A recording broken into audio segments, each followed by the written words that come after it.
Hi.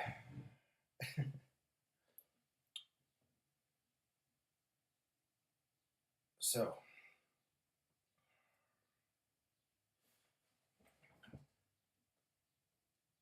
how do you know if you're enlightened?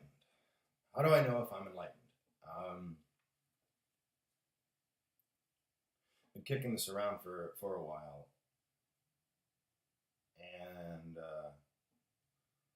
I don't know. I woke up this morning, and all these things were kind of running through my brain, and so I decided to write down some notes. It was fun.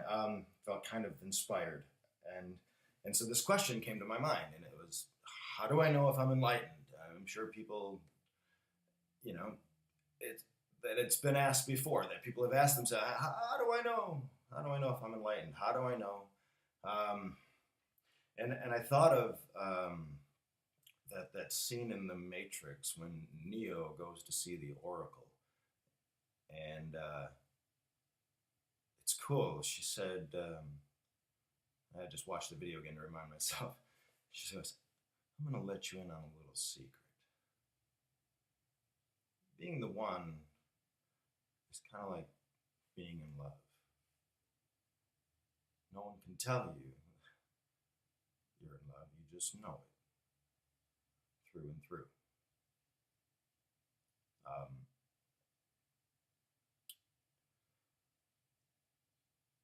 and then I also wrote down um, being enlightened is like when you're having a dream, you're dreaming, and then at some point in the dream you realize you're dreaming, and you're like, holy cow, I'm dreaming. This is so cool. Like, you realize it, and you just think it's the coolest thing in the world. Right? You're just like, oh my god, this is awesome. And it's I've brought this up before, and it's very similar. It's kind of like, you realize you're dreaming, and then you wake up. But what makes you think that you're not dreaming right now? So you just wake up into a different kind of dream. So being enlightened is uh, realizing you're dreaming. Um, it's waking up to the fact that you're asleep. Uh, I don't know if that works for you or not, but I like that. There's a couple other things here. I wanted to say, but it's not quite as fun. When you wake up in a dream and you realize you're dreaming, you get to like do all this cool stuff. Like, you can fly and you get to make things happen, and there's certain aspects of that, I guess, but they're a little more. They're different. They're just more specific. But no flying, unfortunately. Um, uh, so um, what's cool is that there is something unique to the experience with others. It's like when you connect with others, um, and you can cut right through and see the for lack of a better word, it sounds trite, like the oneness in other people, but it's more like being able to. This is why I sometimes write this stuff down. It was clearer. Um, so um, there's a subtle yet profound connection and recognition, and it's highly personal, um, and extremely revealing, exposed. For some people, if if you look at them and see them, they can it can be uncomfortable. It can be, it's not necessarily threatening, but it can be perceived as such if you know, um, some people, they don't want you to see that part in them. They don't want you to see them. You know, it's the old the joke of Chris Rock. When you meet someone, you're not meeting them. You're, for the first time, you're meeting their representative. Um, uh, so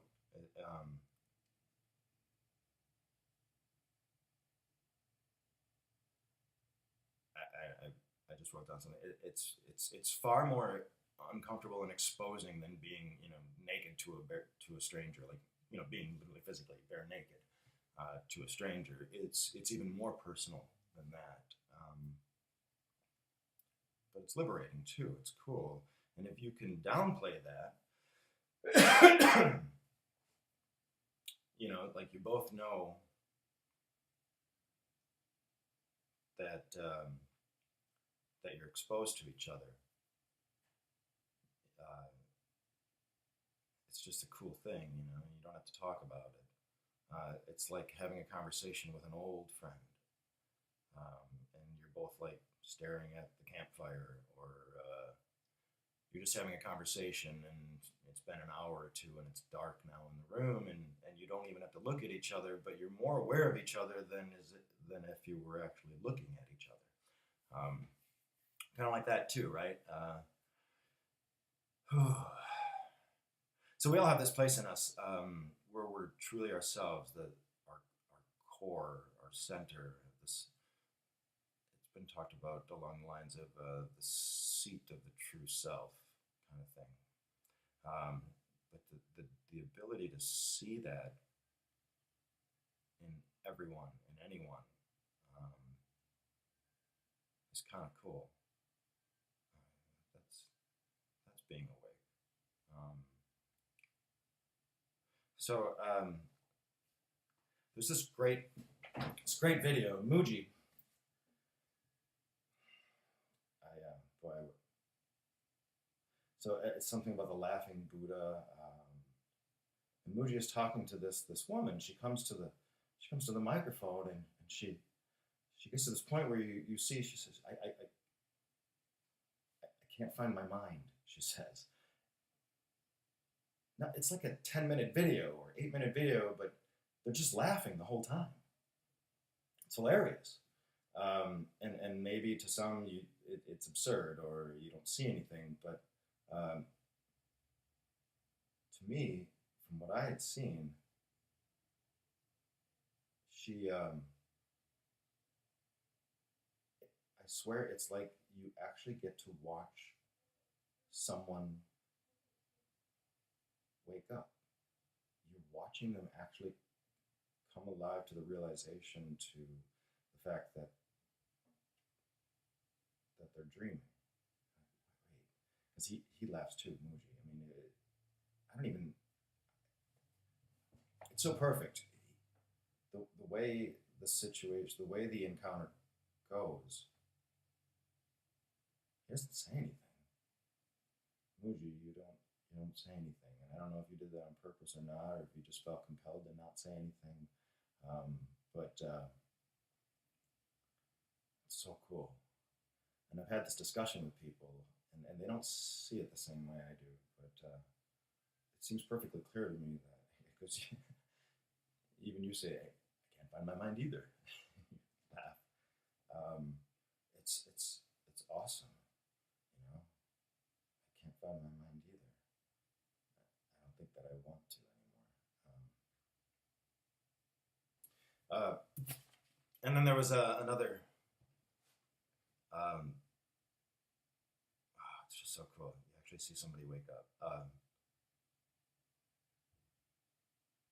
So I still do.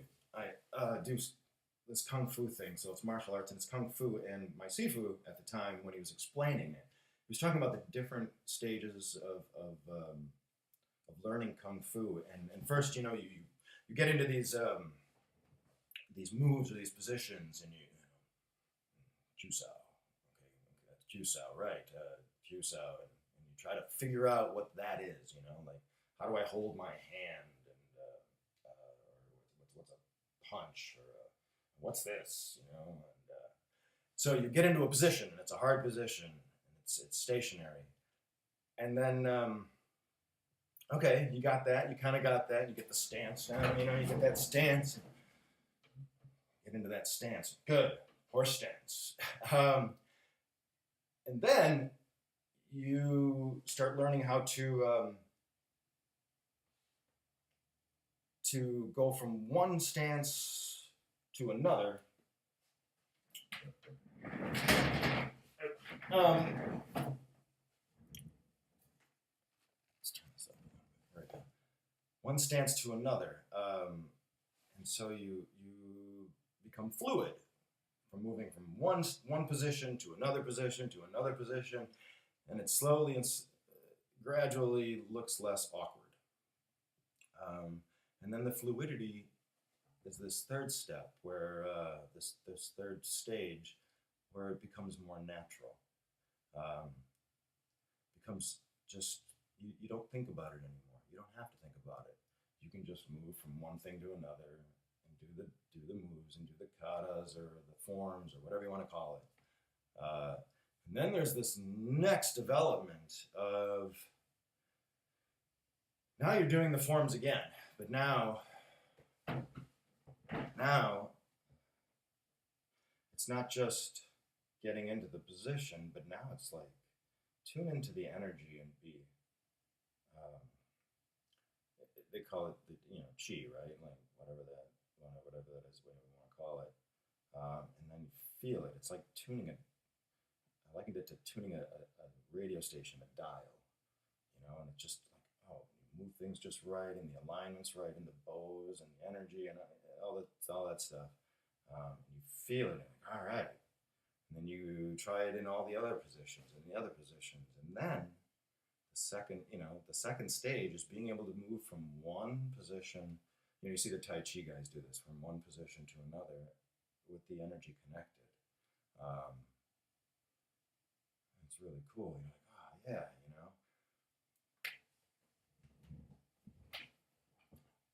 And then you get into the final stage, which you don't think about it anymore. You forget everything. It's the Taoism thing. Work is done and then it is forgotten, and therefore it lasts forever. And the idea behind that is simply you become. You become it. You naturally are it. You don't control it. It's who you are. It's what you do. It's really difficult to do it otherwise, actually. And I liken this to spirituality or enlightenment as well.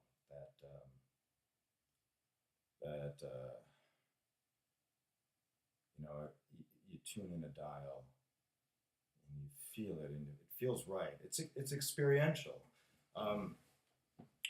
This experience, and it grows, and you have more and more of this. And oh wow, that was cool. And you don't necessarily control it, but you're cognizant of it, and but eventually,